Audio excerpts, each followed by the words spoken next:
베들레헴 프로그램 안에는 시부아노도 있고 따갈로그도 있거든요.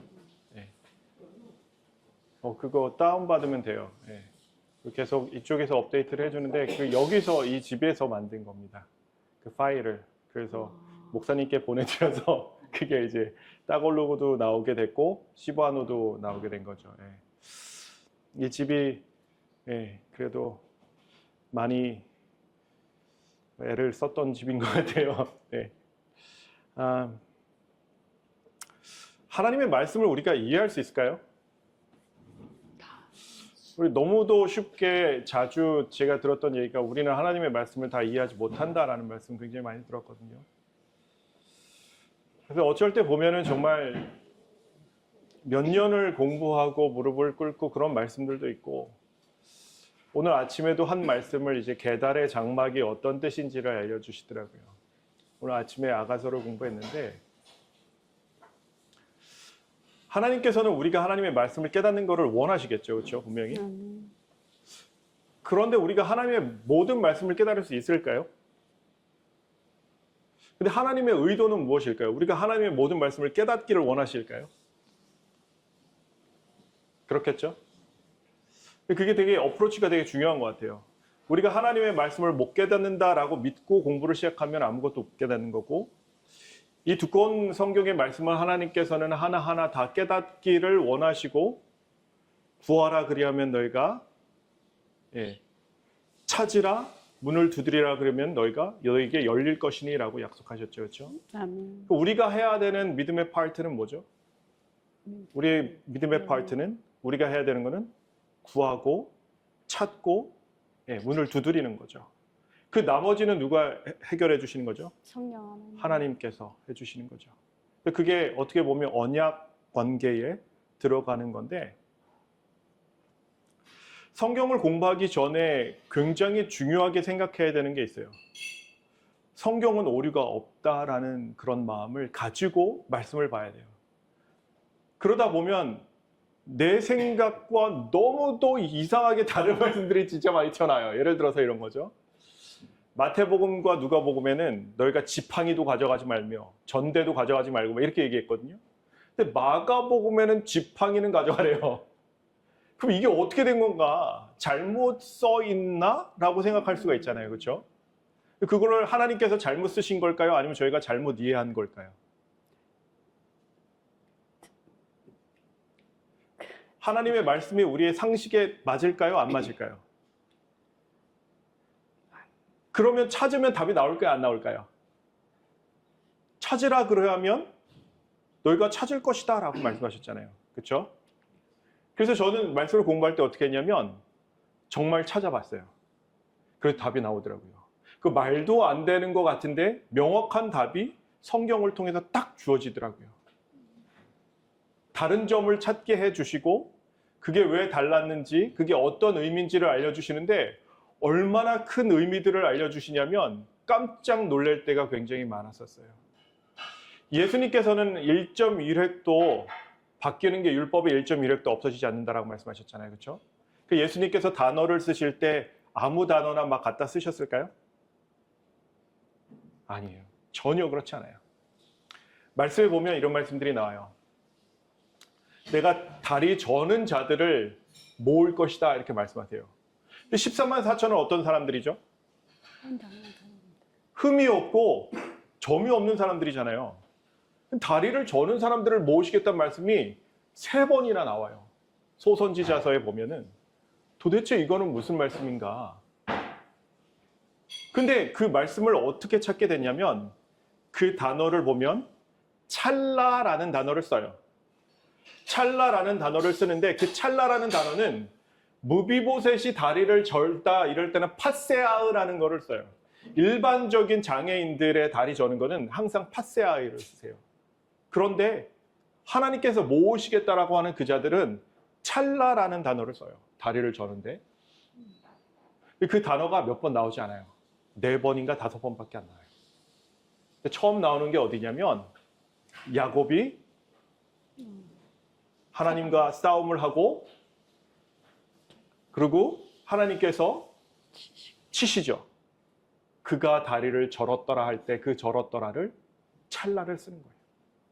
그러니까 하나님께서 어떤 자들을 모으시냐면 하나님과 싸움을 해본 자들, 정말 하나님을 끝까지 붙잡은 자들을 하나님께서 어떠시겠다는 거예요?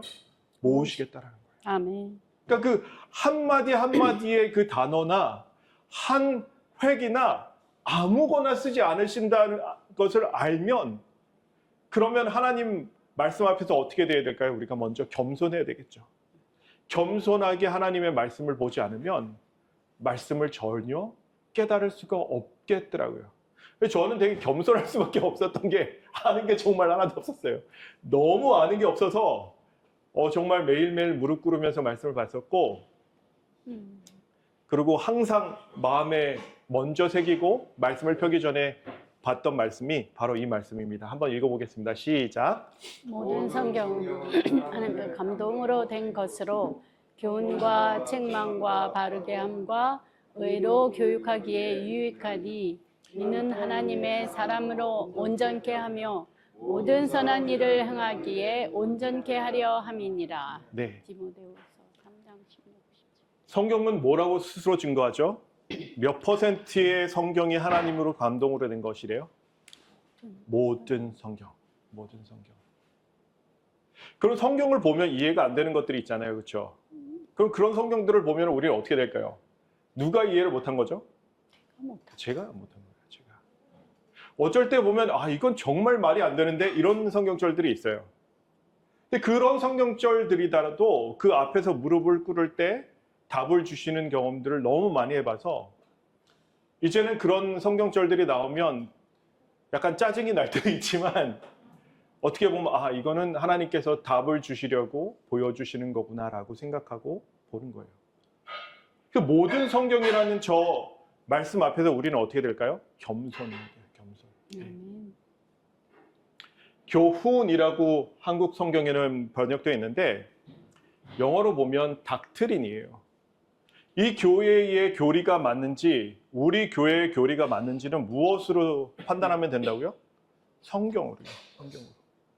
그러니까 우리가 성경에 대해서 많이 알고 정확하게 알아야지만 우리 교단의 교리가 맞다라는 것을 이해할 수 있고 증명할 수 있게 돼요. 이 단어는 디다스칼리아라는 단어인데 가르침, 교훈, 교설, 교리가 이 교훈이라는 단어예요.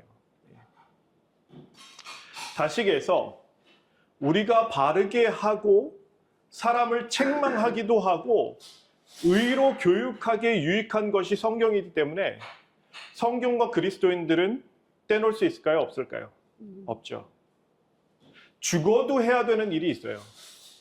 우리가 일어나서 죽어도 해야 되는 일이 있는데 그 일이 저한테 물어보신다면 성경을 읽는 거예요. 성경을 1시간이건 2시간이건 성경을 먼저 묵상하고 하루를 시작하는 거예요. 그렇지 않으면 그 하루를 견딜 수 없어요. 우리 고사장님이 계시니까 성경은 구약, 신약, 약이라는 것은 약속이라는 뜻이고요. 외경, 위경은 성경으로 인정하지 않죠. 왜 그럴까요? 어쨌든 성경의 구성을 보면 한 30%는 이제 그 예언, 30%는 이제 충언, 좋은 교훈의 말씀도 있고 또 역사에 대한 것들도 있고 이렇게 되어 있는데 외경이랑 외경이 있고 위경이 있는데 어떤 교단이 어떤 외경을 선택하는지 여기에 보시면 대충 나와 있는데요. 우선은 저희가 보는 성경은 다른 말로 뭐라고 하냐면 정경이라고 합니다. 정경. 정경은 기독교에서 공식적으로 채용하고 있는 성경을 가리킵니다. 66권으로 되어 있고요. 캐논은 그리스도와 카논에서 유래한 말로 표준척도 모델을 뜻해요. 사도 바울은 이 말을 갈라디아에서 인간 행위의 기준이라는 뜻으로 갈라디아서에서 사용했는데 그것은 바로 하나님의 말씀을 가리키는 거예요. 무릇 이 규례를 행하는 자에게와 하나님의 이스라엘에게 평강과 긍휼이 있을지어다. 갈라디아서 6장 16절에 근거한 말씀입니다. 우리가 보는 건 정경이죠. 정경 외에 외경이 있죠. 외경은 사람들이 번역을 하다가 은근슬쩍 집어넣은 그런 거래요. 근데 보면은 아니니까 이것을 다시 빼버린 거죠. 예. 그 위경은 더해요. 위경은 내가 마태처럼 마태복음을 일부러 짓는 거예요. 마태가 아니면서. 그러니까 이게 말이 안 되는 책이잖아요. 그러니까 가짜라는 뜻과 이 쓰다라는 의미를 합쳐서 이렇게 읽는다라고 합니다. 이 경우는 신구약 중간기와 초대교회 때 유대인 디아스포라 사이에 저작된 문헌이다라고 얘기를 합니다. 그래서 여기 보면 죄의 기원이나 천사와 귀신, 우상 숭배자의 멸망, 사후세계 성경을 연구해 지혜를 얻어야 한다는 내용 등도 담겨 있어 부활신앙, 천사론, 마귀론 등을 연구하는 데 자료를 제공해 줍니다라고 얘기를 하는데, 근데 이거는 인정할 수가 없는 거예요. 그러면 외경 위경이요. 외경을 네. 저 성경책을 믿는 있어요. 올토독스 같은 경우에는 있어요. 예, 정교회나 그 카톨릭도 어느 정도 인정을 하고, 그래서 여기 보면 정교회에 따라서 러시안 정교회, 올토독스가 정교회거든요. 카톨릭에서 얘네들이 믿는 외경과 위경이 여기 나와 있는 거예요. 예. 그리스 정교회, 예, 로만 카톨리시즘 이렇게 이런 것들이 그 사람들은 믿는 사람들이 있어요. 근데 기본적으로 이것들은 옳지 않다라고 바리새인들이 와서 본 다음에 이거는 틀리다라고 해서 놓은 것들이에요. 그래서 이거는 아니다라고 이렇게 보시면 됩니다. 그중에서 이제 예. 본인들이 그걸 할 수는 없겠다라고 했을 때 선택에 의한 가르침을 저게 오리나 성경이 아닌 거기서 네. 이제 뭐 섞어서 빼서 이렇게 해서 성경처럼 비슷하게 써놨지만 이제 성경의 기본적인 상식과 이제 진리와 배치가 된다든지, 알 수 없는 사람이 예를 들어서 그 구약처럼 써놨지만 알고 보면은 그것을 이제 그리스어로, 왜냐면 구약은 뭐 헬라어로 기록되면 안 되고 히브리어로 되어야 되는데 그게 헬라어로 기록되든가 뭐 이런 경우가 많이 있어요. 그럴 때는 우선은 제끼고 그래서 연구해서 정말 이것이 성경이다라고 하는 정경만 뽑은 게 이 성경입니다. 예. 가끔 보면 이제 재림교회 안에서도 외경을 쓰시는 그 목사님들이 가끔 이렇게 쓰시더라고요. 근데 그거는 쓴다기보다는 참고로 쓰시더라고요. 예, 참고로 쓰시는데 그걸 과연 우리가 참고해야 될까라는 생각이 가끔 들기도 합니다. 네. 예. 그러니까는 우리 교회 안에서는 네.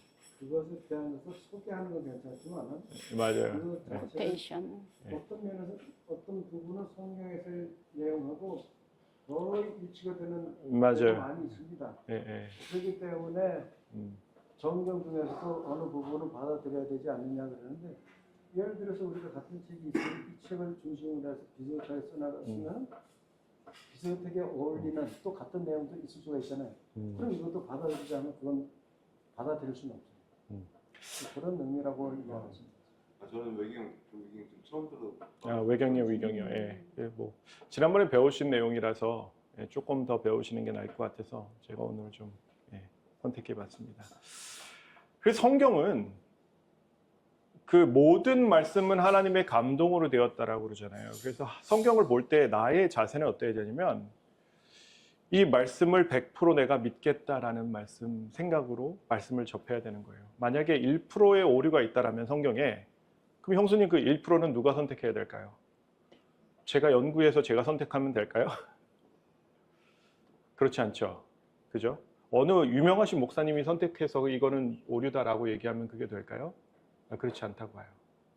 그래서 모든 성경이라는 그 단어, 그 문장에 이미 1%라는 생각만 가진다고 해도 벌써 하나님의 말씀과 배치되는 생각으로 하나님의 말씀을 보게 된다는 거죠.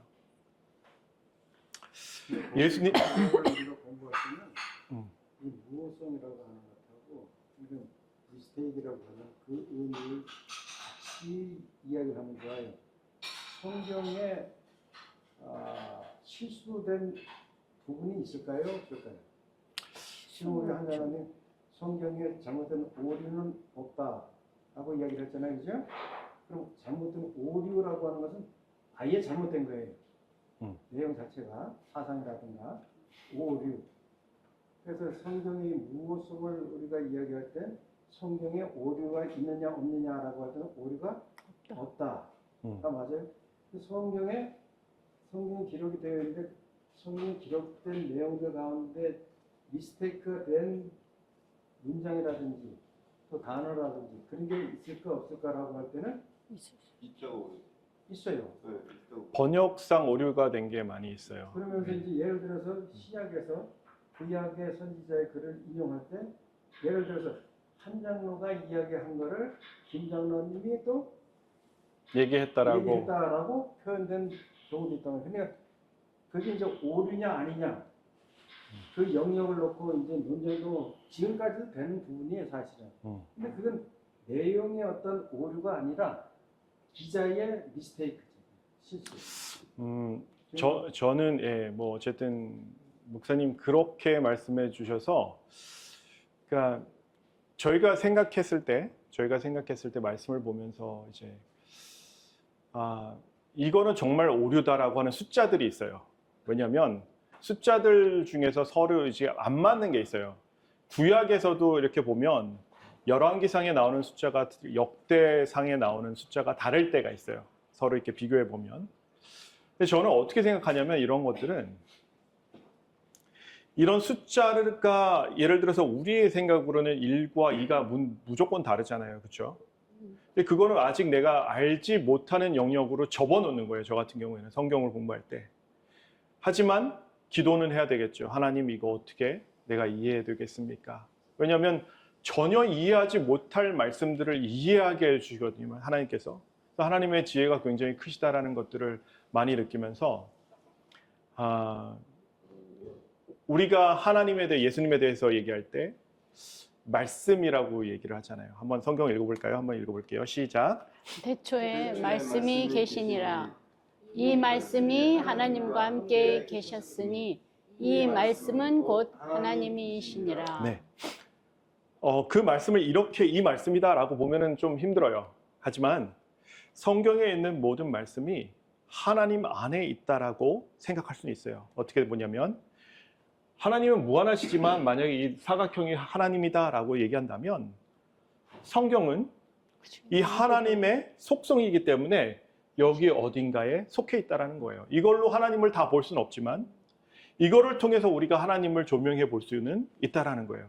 예를 들어서 그런데 성경의 어떤 부분은 하나님의 속성과 맞지 않다라고 생각한다면 이런 식으로 생각하면 이거는 틀리다라는 거예요. 네. 그래서 우리가 하나님의 말씀에 이게 다 예수님은 아니지만 여기 기록된 말씀들이 예수님은 우리가 충분히 바라볼 수 있게끔 하시고 그 말씀을 통해서 예수님의 뜻과 생각과 예수님의 마음을 우리로 보게끔 하시는 거죠. 성경을 누가 모았냐? 사람들이 모았다라고 우리는 얘기하잖아요. 그렇죠? 근데 성경은 이렇게 얘기해요. 한번 읽어볼게요. 시작. 너희는 여호와의 책을 자세히 읽어보라. 이것들이 하나도 빠진 것이 없고 하나도 그 짝이 없는 것이 없으리니 이는 여호와의 입이 이를 명하셨고 그의 신이 이것들을 모으셨음이니라. 우리가 성경을 보면서 왜 성경은 누가 모았다고요? 하나님께서 모으셨다고요. 누구의 입이 그것을 명하셨다고요? 여호와의. 예, 하나님. 여호와의 입이 이를 명하셨고 그의 신이 이것들을 모으셨음이니라. 저는 짝을 찾기를 되게 좋아해요. 옛날에 보면 이제 그 성경에 보면 옆에 이제 성경절들 이렇게 써 있고 그랬는데 요즘은 그런 성경책이 많이 안 나오더라고요. 관주 성경이라고 그랬나요, 목사님 그런 거를? 네, 관주 성경. 근데 관주 성경이라고 해서 이 성경절을 보면 연결된 성경절들이 또 있고 그래요. 근데 요즘도 계속해서 그 연결된 성경절들을 제가 성경에다 계속 적고 있는데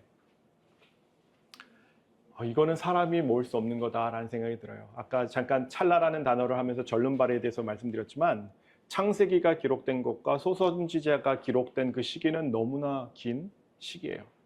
근데 그 시기에도 불구하고 하나님께서 이 얘기를 할 때 이 단어를 쓰게 하시는 거예요. 예를 들어서 이런 거죠.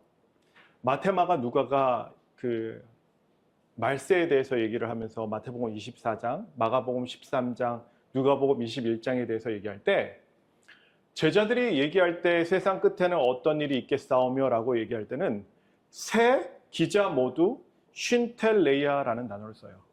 하지만 예수님의 대답은 다 뭐로 쓰시냐면 똑같이 다 텔로스라고만 대답하셔요. 그것은 무엇을 의미할까요? 예수님께서 한 단어를 쓰시고 얘기하실 때 굉장히 케어풀하시게 명하시고 모으셨다라는 거예요. 우리는 텔로스도 끝이라는 뜻이 있고 쉰텔레아도 끝이라는 단어가 있는데 이 상황에서는 예수님께서 항상 쉰텔레아를 쓰시고 이 상황에서는 항상 텔로스를 해서 구별할 수 있게끔 해놓으셨더라고요. 근데 그 구별하는 게 시간이 걸릴까요? 시간이 걸려요, 사실은. 공부를 해야 돼요. 그래야지만 그 뜻을 알 수 있어요. 예언들도 많이 있죠. 예언에 대해서는 베드로가 이렇게 얘기를 했습니다. 한번 읽어볼게요. 시작. 먼저 알 것은 경의 모든 예언은 사사로이 풀 것이 아니니 예언은 언제든지 사람의 뜻으로 낸 것이 아니요 오직 성령의 감동하심을 입은 사람들이 하나님께 받아 말한 것임이니라. 성령의 감동하심을 입은 사람들이 하나님께 받아서 예언을 말했다면 예언을 푸는 사람들은 어떻게 풀 수 있을까요? 감동을 받아. 내 생각대로 풀면 될까요? 안 될까요? 안 돼요. 안 되죠. 어떻게 똑같죠? 성령의 감동하심을 입어서 그 예언을 풀어야 된다는 거예요. 아멘. 성령의 인도하심을 받으려면 감동하심을 받아서 예언을 풀려면 어떻게 될까요?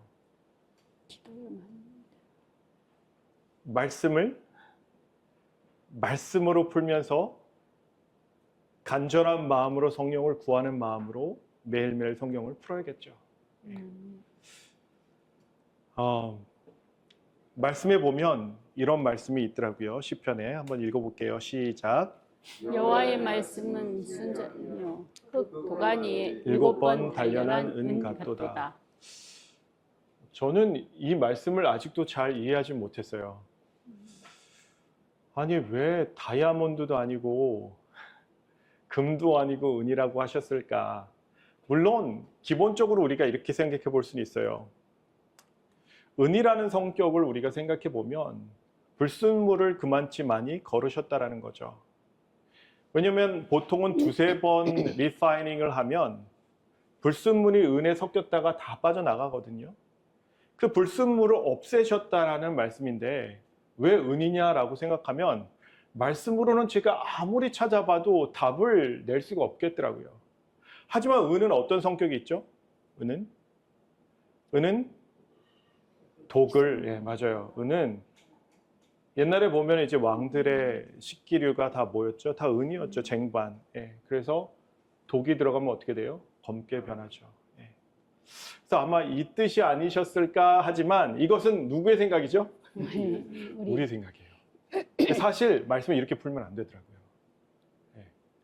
이렇게 하면 되게 그럴듯하잖아요. 그렇죠? 근데 말씀은 말씀으로 풀어야 되더라고요. 그 중에 하나가 뭐냐면 제가 자주 얘기하는 것 중에 하나가 이제 우리가 이마에나 오른손에 짐승의 표를 받는 것에 대해서 행동과 생각이라고 얘기를 하잖아요. 그렇죠? 근데 영어로 보면 all이에요. 헬라어로 봐도 이제 all이에요. 그래서 둘 중에 하나만 맞는 거예요. 이마나 손. 둘 중에 하나만 맞는 거예요. 둘 다 맞는 게 아니에요. 둘 중에 하나만 맞는 건데 그러면 제가 그래서 그 말씀을 예언의 신을 다 찾아봤어요. 한 9개, 10개 뭐 예언의 신에 있는 거를 제가 다 찾아봤는데 그런 내용이 없는 거예요. 그런 생각은 누가 했나? 교단에서 한 거예요. 교단에서. 예전에 있었던 목사님들께서 그렇게 해석하신 거예요. 근데 우리는 그것을 어떻게 하냐면 진리로 받아들이거든요. 이사야에 보면 이런 말씀이 있더라고요. 저희가 거짓 것이 저희 오른손에 있는지 알지도 못한대요.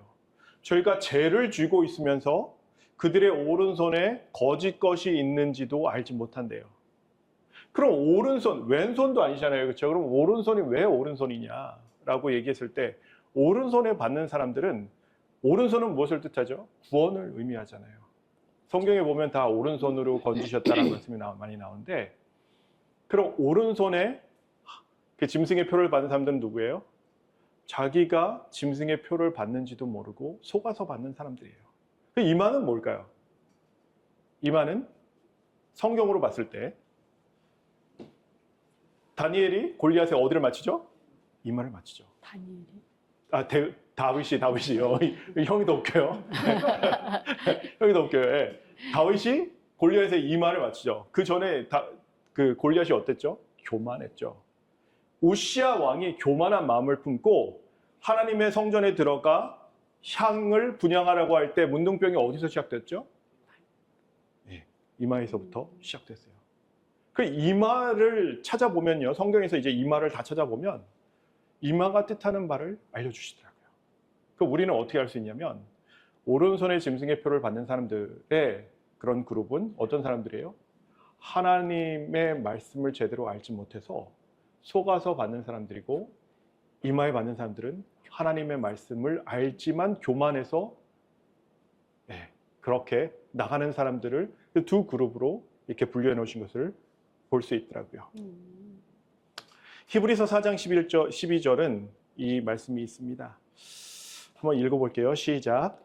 하나님의 말씀은 살았고 운동력이 있어 좌우의 날선 어떤 검보다도 예리하여 혼과 영과 및 관절과 골수를 찔러 쪼개기까지 하며 또 마음의 생각과 뜻을 감찰하나니. 네.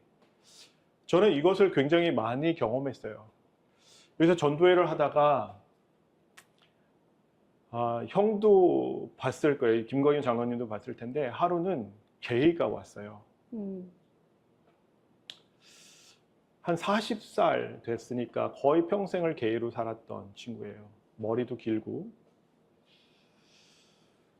3주 동안 이제 전도회가 끝나고 이제 침례를 받아야 되는 상황이고, 침례를 다 받겠다는 사람들이 많은데 이 친구도 침례를 받겠다라는 거예요. 그래서 제가 여기서 얘기할 수는 없고 제가 한번 올라와라 그래서 목사님이랑 같이 올라가서 제 방에서 얘기를 했어요.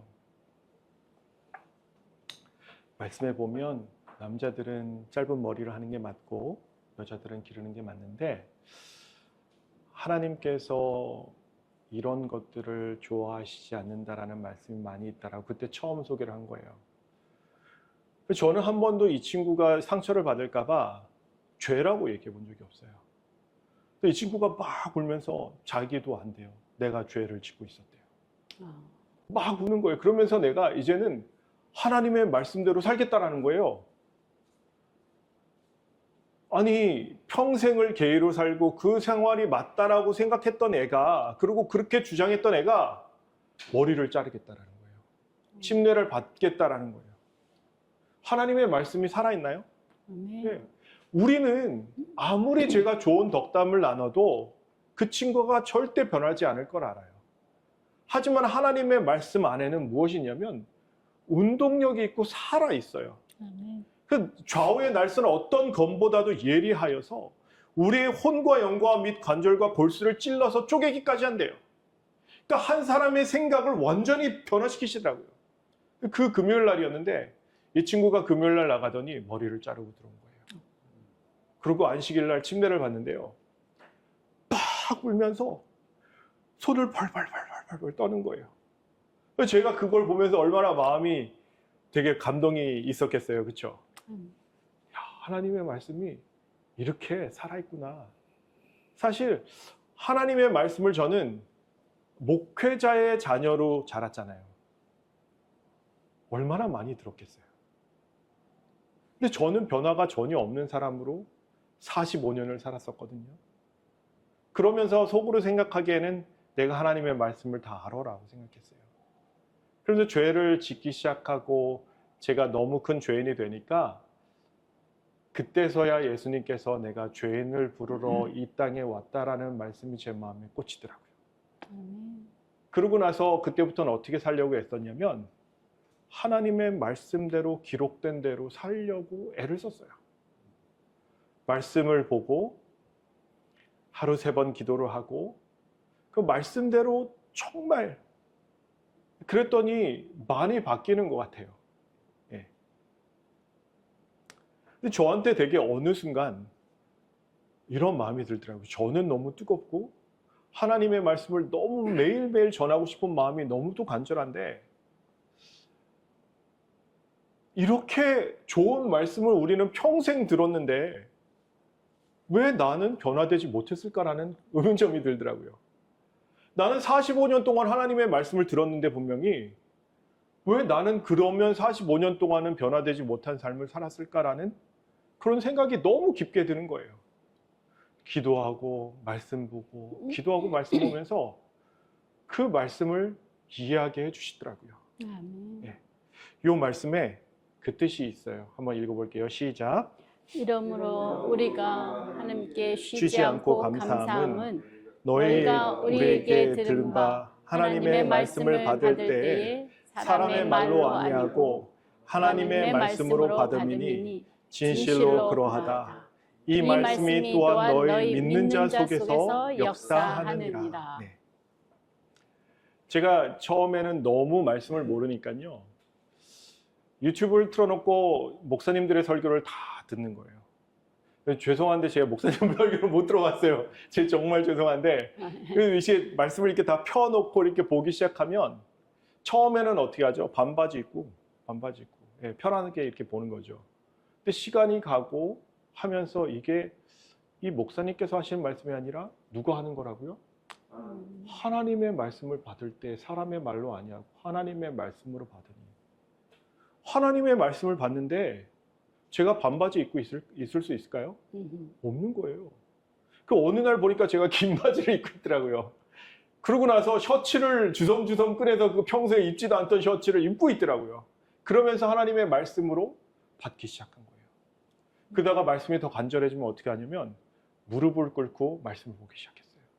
그래서 제가 다른 건 몰라도 무릎 꿇고 오래 있는 건 정말 자신 있어요. 지금도 자신 있어요. 정말 무릎 꿇고 네, 하나님의 말씀을 받기 시작한 거예요. 그리고 어떻게 했냐면 말씀을 보니까 그때 여러분들이 보시기에는 되게 가증하다라고 보실 수도 있어요. 왜냐하면 나에게 주어진 빚은 이게 맞는데 저 사람은 저렇게 안 하는데 딴 거는 하는 척하니까 그렇게 보일 수도 있어요. 근데 그게 아니라 하나님께서 저에게 말씀을 주실 때는 제가 감당할 수 있을 만큼 말씀을 깨닫게 해주시더라고요. 그래서 제가 그 깨달은 말씀대로 한번 해보는 거예요. 보니까 피로 사신 교회래요. 그럼 교회를 문을 저희가 교회 문 닫으면 안 되는 거잖아요. 예수님의 피로 사신 교회인데 우리 것처럼 우리 문을 닫으면 돼요, 안 돼요? 안 되잖아요. 예. 그리고 모이기를 힘쓰래요. 마지막이 가까움을 볼수록 그러하라라고 말씀하세요. 히브리서 10장 20절에 5절에 그렇게 말씀하시길래 이제 모이기를 힘써 본 거예요. 그러면서 하나님의 말씀대로 얘기했더니 이 말씀이 믿는 자 속에서 역사한다라고 말씀하시더라고요. 우리는 믿음에 대해서 되게 잘못 알고 있었죠. 믿음의 정의에 대해서 내가 하나님의 말씀에 동의하고 생각하면 믿는 거라고 생각했지만 사실 믿음의 정의는 무엇이에요? 우리가 하나님의 말씀을 듣고 지켜서 행하는 거예요. 그래서 로마서 10장 17절인가요? 보면은 믿음은 들음에서 나고 들음은 하나님의 말씀으로 왔다라고 말씀하시고 야고보서 2장 22절에 보면 뭐라고 했죠? 믿음은 행함으로 온전케 된다라고 말씀되어 있죠. 이 비슷한 말씀이 하나 더 있는데 한 번 더 읽을게요. 자, 읽어보겠습니다. 시작. 저희와 같이 우리도 복음 전함을 받은 자이나 그러나 그 들은 바 말씀이 저희에게 유익되지 못한 것은 듣는 자가 믿음을 화합지 아니함이라. 말씀이 역사하기 위해서는 우리가 올바른 믿음을 가지고 그 말씀대로 행해봐야 돼요. 이거는 행함으로 받는 이런 의의가 아니에요. 왜냐하면 한번 생각해 보세요.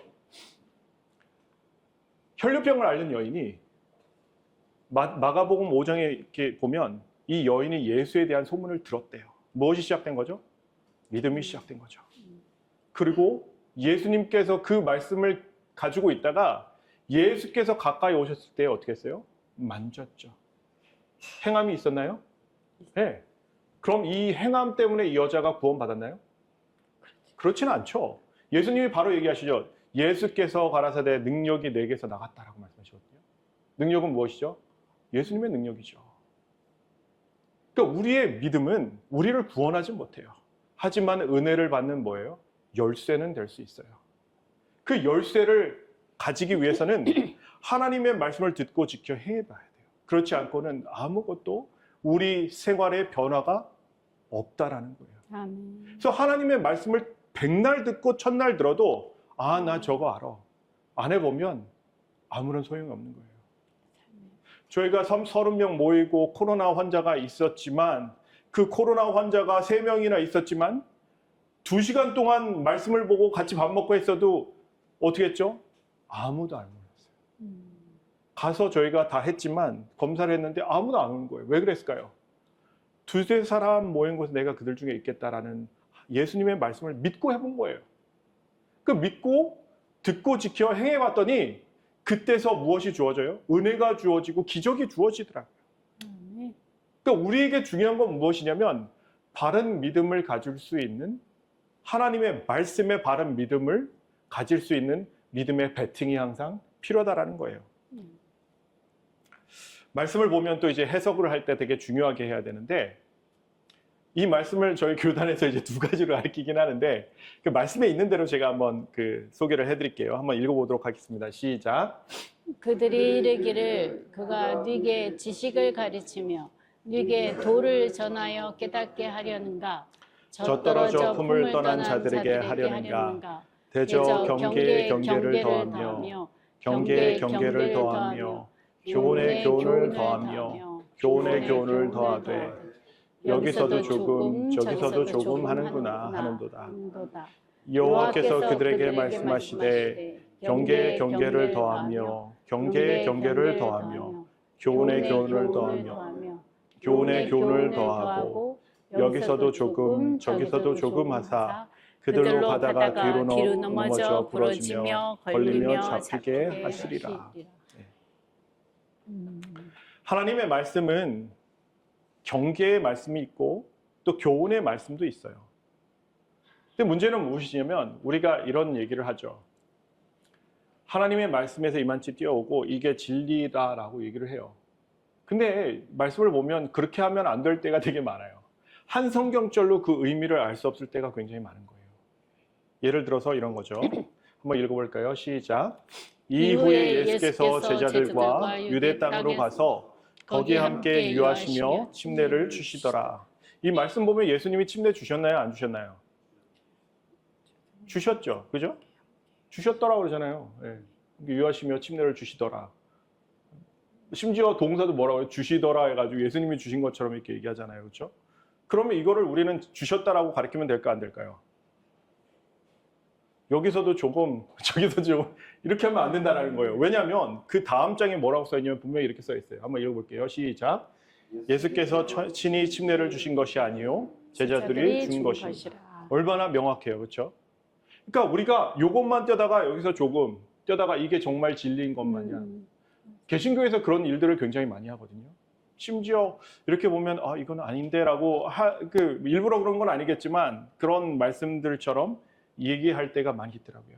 그래서 말씀을 특별히 하나님의 말씀에 내 지혜를 더하는 것, 하나님의 교훈에 내 교훈을 더하는 것, 이거 가능할까요? 가능하지 않을까요? 가능하죠. 그렇게들 하죠. 네, 가능하지 않아요. 왜냐하면 우리가 가장 지혜로울 때가 언제일까요? 하나님께서 주신 그 말씀대로 행할 때가 가장 지혜로운 거예요. 왜요? 이 세상에서 누가 제일 지혜로우시죠? 하나님이 제일 지혜로우시죠. 근데 우리는 우리의 생각을 넣기를 좋아해요. 하루는 규진이가 교회 갔다가 와서 아빠가 머시멜로 먹지 말라고 그랬잖아. 돼지고기로 만든다고. 근데 교회 집사님이 그러시는데 너 그렇게 살면 율법주의자 되는 거래. 이렇게 얘기를 하는 거예요. 다 교회에서 다 같이 머시멜로 구워 먹는데 자기만 안 먹으니까 저희 애들만 유별난 거예요. 이렇게 보면 그렇지 않나요? 저희는 우리 애들이 그렇다고 해서 이거 먹으면 죄예요. 이렇게 얘기한 것도 아니에요. 나는 안 먹어요. 이렇게 얘기하는 건데 왜 너는 안 먹냐? 아빠가 먹지 말래요. 근데 뭐라고 해요? 율법주의자라고 얘기를 하더라고요. 그래서 제가 이렇게 얘기를 했어요. 규진아, 이거 율법을 지켜서 우리가 구원받는 게 아니라 은혜로 받잖아. 하지만 하나님께서 말씀하시면 명하신 대로 내가 따르는 게 가장 지혜로운 거고 그게 믿음이야. 그래서 제가 그 설교를 한번 그 교회 가서 했는데 사람들이 빵 터지더라고요. 빵 터지더라고요. 왜냐하면 우리의 믿음은 무엇이에요? 예수님은 뭐라고 하세요? 너희가 생명에 들어가려면 계명을 지키라라고 말씀하시잖아요. 심지어 바울도 로마서 2장 13절에 보면 율법을 행함으로 온전케 되는 것이 아니냐라고 얘기를 해요. 물론 3장에 넘어가면 율법의 행함으로는 온전케 될 수가 없다라고 얘기를 해요. 말이 너무 다르게 얘기를 하는데 믿음의 정의를 깨닫고 나면 그런 말씀들이 다 소화가 되기 시작해요. 우리 말씀을 어떻게 봐야 될까요? 그냥 대충 뭐 성경 공부할 때만 이렇게 보면 될까요? 제가 고사장님께 예전에 한번 말씀을 드렸어요. 어떻게 봐야 된다고 그랬죠? 말씀을 피면 어떻게 된다고 그랬죠? 말씀을 피면 까먹으실 때가 됐죠, 그죠? 말씀을 피면 살고 말씀을 덮으면 어떻게 된다고요? 죽는다고요. 그런 마음. 우리에게는 아무런 힘이 없더라고요. 지혜도 없고 아무것도 없어요. 그날 주신 그 말씀을 생각하고 상고하고 기도하고 풀어나가야 돼요. 어느 순간부터 우리 재림교회에서 되게 희한한 풍토가 시작됐어요. 어떤 풍토인지 말씀드릴게요. 우리가 하나님의 말씀을 큰 빛이라고 얘기하는데 하나님의 큰 빛은 보기를 힘들어해요. 그래서 작은 빛으로 다 해결을 하죠. 예언의 신을 보고. 그렇죠? 어느 순간부터는 예언의 신을 더 많이 보게 되는 거예요. 큰 빛이 있으면서. 근데 문제는 더 큰 문제는 무엇이냐면 우리는 하나님과 교통하심이 있다라고 가르치나요, 교회에서? 예수님과 직접적인 교통하심을 우리가 가질 수 있다라고 가르치나요? 그렇게 가르치죠. 그런데 말씀을 볼 때는 항상 우리 목사님과 장로님과 아니면 교수님들의 말씀이 어디에 인가를 받아야 되냐면 예언의 신의 인가를 받아야 돼요. 그렇죠? 그러고 나서 예언의 신의 그런 권위로 하나님의 말씀을 평가해야 되기 때문에 하나님의 말씀을 스스로 보고 하나님과 교통하심 안에 하나님의 말씀을 깨닫는 그런 사고 능력은 어떻게 됐어요? 많이 없어졌더라고요. 예를 들어서 이 성경절 한번 볼까요? 히브리서 11장 6절 같은 경우에는 너무 간단한 성경절이거든요. 제가 그냥 읽어볼게요.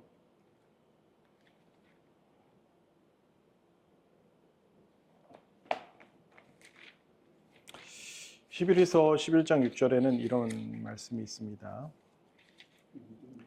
믿음이 없이는 기쁘시게 못하나니 하나님께 나아가는 자는 반드시 그가 계신 것과 또한 그가 자기를 찾는 자들에게 상 주시는 이심을 믿어야 할지니라. 믿음이 없이는 기쁘시게 못하나니 라고 얘기하셨어요. 우리는 사고해 봐야 돼요. 왜일까요? 김 장로님. 믿음이 없으면 왜 하나님을 기쁘시게 못할까요?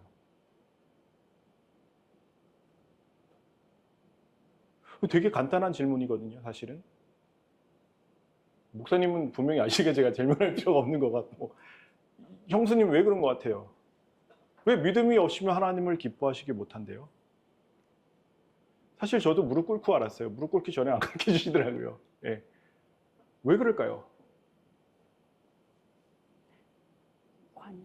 제가 설명드렸었잖아요. 예, 사모님 말씀하셔도 됩니다. 관계에 두 사람 간의 관계에 있어서 믿음이 그만큼 중요하다. 네, 맞아요. 맞아요. 관계가 중요하죠. 우리가 은혜에 들어가기, 서 있는 은혜에 들어가기 위해서는 로마서 5장 2절에 보면 무엇이 필수예요? 믿음이 필수예요. 우리가 구원받는 것, 우리가 할 수 있는 것에 사람들이 할 수 있는 전부는 무엇이냐면 믿음을 갖는 거예요. 믿음이 없으면 얘가 죽게 생긴 거예요. 네. 믿음이 없이는 은혜에 못 들어오기 때문에 얘가 죽게 된 거예요. 근데 하나님께서 어떻게? 기뻐하셔요. 무슨 말씀인지 이해하셔요? 우리가 믿음을 통해서 은혜에 들어가는데요. 믿음을 통해서 하나님의 은혜로 구원을 받아요. 그러니까 믿음이 되게 중요한 거예요, 저에게는. 믿음이 사실은 우리에게는 우리가 할 수 있는 전부라고요. 근데 믿음이 없으면 제가 어떻게 되는 거예요? 사는 거예요? 죽는 거예요? 죽는 거죠. 그 아버지가 자식이 죽게 생겼는데 기뻐요? 안 기뻐요? 안 기쁘죠. 그러니까 믿음이 없으면 기쁘시게 못한다라고 얘기를 하는 거예요. 간단한가요? 아주 간단하죠. 그러니까 어떻게 보면 우리가 생각하고 상고하는 것들을 더 해야 된다고요. 이것이 왜 그러한가 해서 매일매일 상고해야 된다고요. 아멘. 이 말씀이 그 말씀이에요. 한번 읽어볼게요. 시작. 그래야 사람은 데살로니 사람보다 더 신사적이어서 간결한 마음으로 말씀을 받고 이것이 그러한가 하여 날마다 성경을 상고함으로. 네. 간절한 마음으로 말씀을 받고 이것이 그러한가요? 언제 한대요? 날마다 성경을 상고함으로. 시편에 보면 이제 다윗이 이제 시를 많이 쓰는데 그 중에서 야경이 깊기 전에 내가 깨어서 하나님의 말씀을 봤다라는 얘기가 굉장히 많이 나와요. 여러 번 나와요. 그래서 제가 이제 새벽에 일어나서 말씀을 보면 이 시간보다 더 좋은 시간은 없구나. 이 시간을 놓치면 완전히 시간을 놓치는구나라고 알게 되더라고요.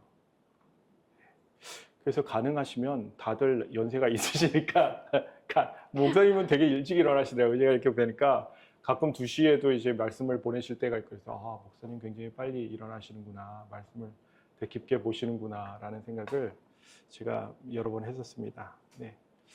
그래서 새벽 일찍 일어나서 말씀을 보는 거예요. 하루를 시작하기 전에 말씀을 먼저 접하는 거죠. 할 수 있을까요? 할 수 있어요. 할 수 있어요. 네. 할 수 있어요. 요즘 몇 번도 안 돼요. 간절한 마음이 있어야겠죠. 우선은 그렇죠. 네. 밤새요. 잠못 자요. 아니요, 잘 수 있어요. 못 자. 네, 잘 수 있어요. 네. 성경은 분명히 이렇게 얘기합니다. 날마다 성경을 어떻게 한다고요? 상고한다고요. 네. 이거 안 보면 아무것도 안 되더라고요. 제가 예수님을 다시 발견하고 처음 발견한 거예요. 발견한 뭐 처음 들은 거예요. 그러니까 죄인을 부르러 왔다라고 하셔서 죄인 그러는데 제가 이렇게 쳐다볼 수밖에 없는 상황이었어요. 그때가. 저는 정말 죄인이라고 생각했으니까요. 예수님께서는 절대 여러분들의 이름을 부르지 않으세요. 예수님은 그냥 죄인이라고 부르지 무슨 장로, 목사 이렇게 부르지 않으세요. 그냥 다 뭐 사모 이렇게 집사 이런 거 안 부르세요. 그냥 죄인. 그러니까 먼저 구원받는 사람들이 누구라고요? 세리와 창기들이라고요. 왜요? 세리와 창기들은 자기가 죄인이지 않아요. 먼저 대답하는 거예요. 먼저 대답하니까 먼저 천국에 간다라는 말씀이에요. 예. 그때 제가 결심한 게 있어요. 너무 하나님의 은혜가 커서 하나님 제가 아침에 1시간, 저녁에 1시간은 꼭 말씀을 보겠습니다. 근데 말씀을 보기 시작하는데 말씀이 안 들어오더라고요. 제 머리가 너무 망가진 거예요. 게임이나 이런 인터넷, 그 영화 이런 것들 너무 많이 봐서 정말 한 말씀도 이해가 안 되더라고요. 정말 간절하게 이해하고자 하는데 안 되는 거예요. 해본 적이 없는 거잖아요. 그럼 어떻게 될까요? 무릎 꿇는 거예요. 기도하는 거예요. 그리고 다시 일어나서 보고 또 안 되면 무릎 꿇고 또 기도하는 거예요. 계속 그렇게 하는 거예요.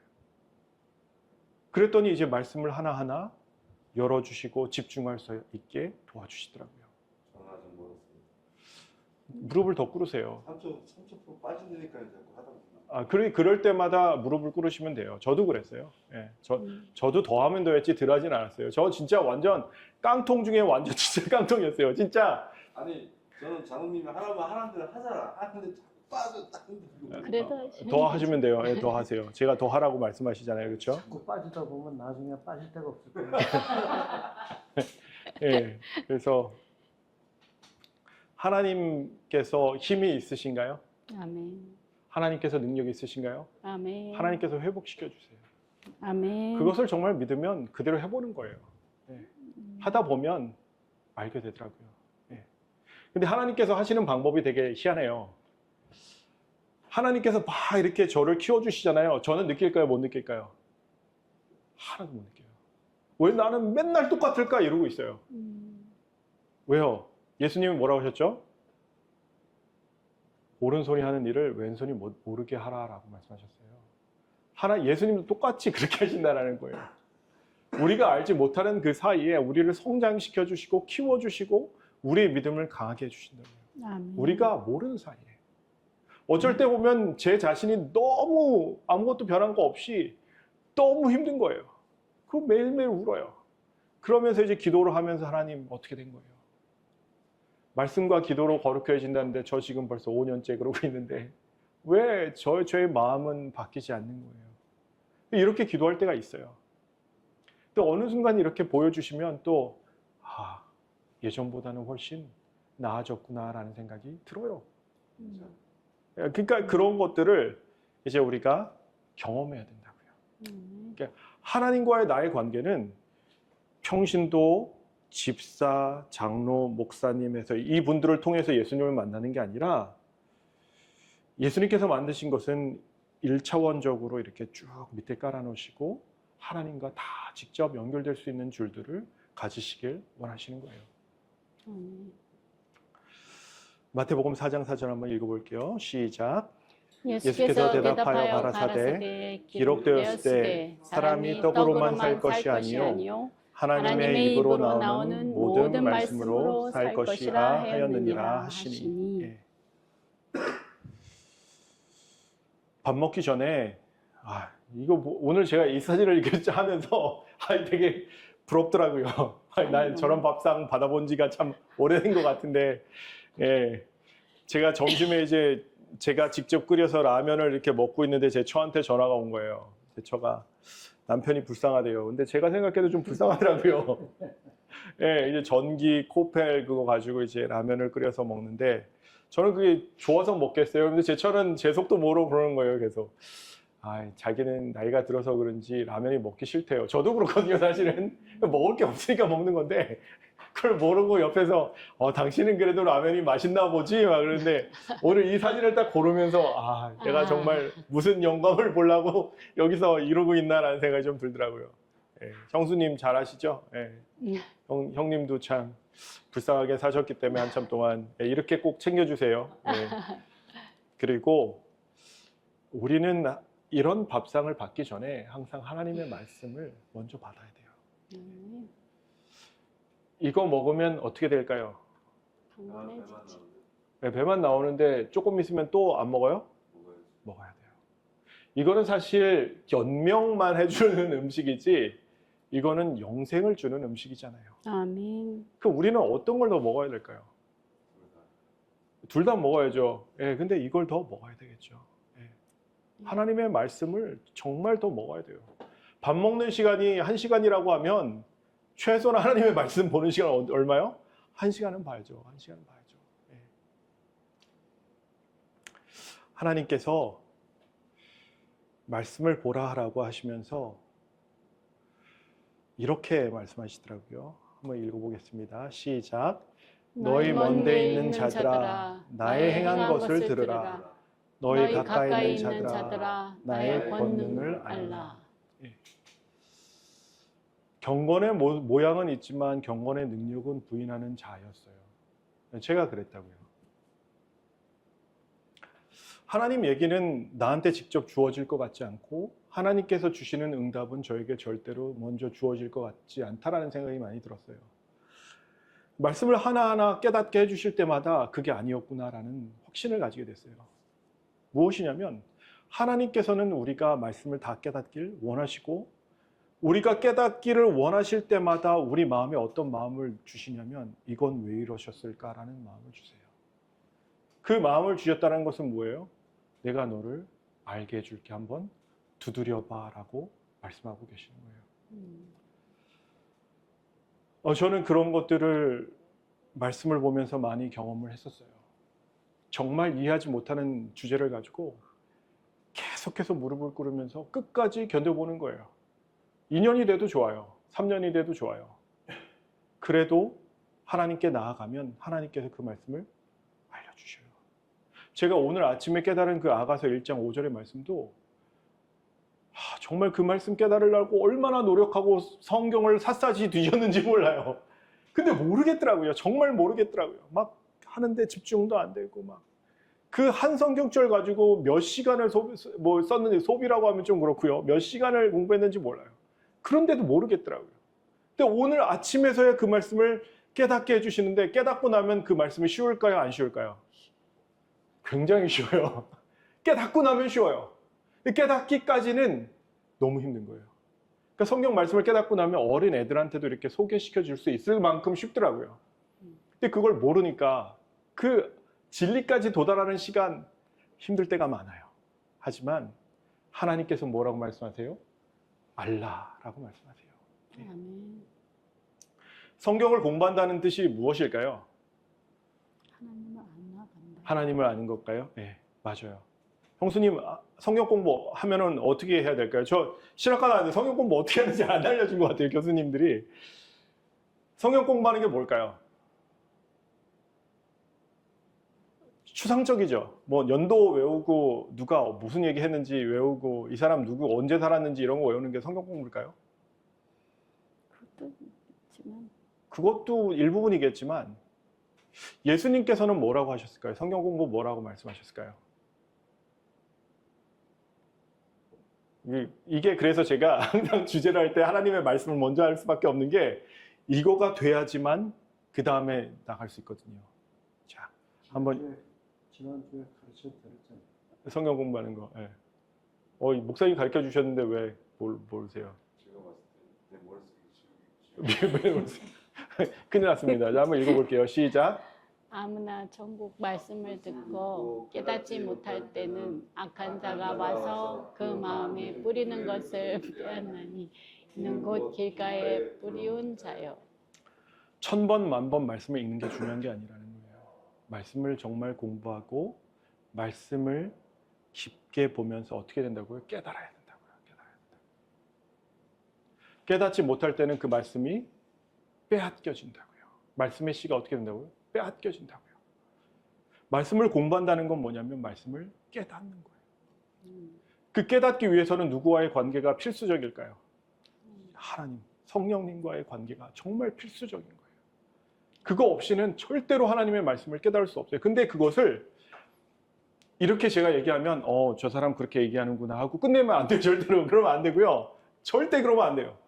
정말 무릎 꿇고 물어보세요. 정말 물어보시면 말씀을 필 때 분명 알려주세요. 저도 그걸 믿지 않았었어요. 예전에 능력은 부인하는 자였거든요. 하나님과 절대로 얘기할 수 없다. 그 말씀을 보면 여호와께서 내게 말씀하시되 이런 말씀들이 되게 많이 나오거든요. 그거는 어디에서만 나와야 되는 말씀이었냐면 성경에서만 저 선지자에게만 얘기하셔야 되는 하나님으로 알고 있었다고요. 그게 아니더라고요. 물론 하나님께서 막 또박또박 너 국남아 이거는 이런 뜻이야 이렇게 알려주시는 건 아니에요. 하지만 마음과 생각을 통해서 하나님께서 말씀을 하실 때 얼마나 강력하게 말씀하시는지 몰라요. 그것을 우리가 어떻게 된다고요? 경험해 봐야 된다고요. 마지막으로 한 말씀 읽고 마치겠습니다. 시작. 이 예언의 말씀을 읽는 자와 듣는 자들과 그 가운데 기록한 것을 지키는 자들이 복이 있나니 때가 가까움이라. 네. 아멘. 예수님 금방 오신다라고 저희가 얘기를 하는데 이 말씀을 읽는 자, 듣는 자, 물론 그때는 이제 읽을 수밖에 없고 어느 사람들은 들을 수밖에 없었겠죠. 근데 그게 중요한 게 아니라 우리에게 주시는 말씀 뭐예요? 우리가 들을 수 있고 읽을 수 있잖아요. 그렇죠? 그 가운데 기록한 것을 어떻게 하는 사람들이 복이 있다고요? 지키는 지키는 자들. 자들. 아멘. 듣는 거는 쉬워요. 아, 그렇구나. 그리고 넘기면 돼요. 그러면은 말씀이 우리 안에서 역사한다고요? 못한다고요? 역사 못한다고요. 정말 하나님의 말씀이 우리의 생활을 바꾸고 우리의 신앙을 뜨겁게 하고 우리의 사람 됨됨이를 바꾸기 위해서는 우리가 어떻게 된다고요? 지키는 사람이 돼야 돼요. 아멘. 지키지 않으면 아무것도 안 돼요. 아무리 야 공부해라. 부모가 그러잖아요. 애들이 공부를 안 하잖아요. 아무리 들으면 그 소용이 있어요? 없어요? 없어요. 공부해야 돼요. 예, 얘기를 들으면 공부하는 애들은 성적이 오르겠죠. 1000번? 10,000번 듣는다고 해서 그 성적이 오를까요? 안 오른다고요. 안 오른다고요. 그래서 행하는 믿음을 꼭 가지시는 저와 여러분들이 되시길 예수님의 이름으로 축원합니다.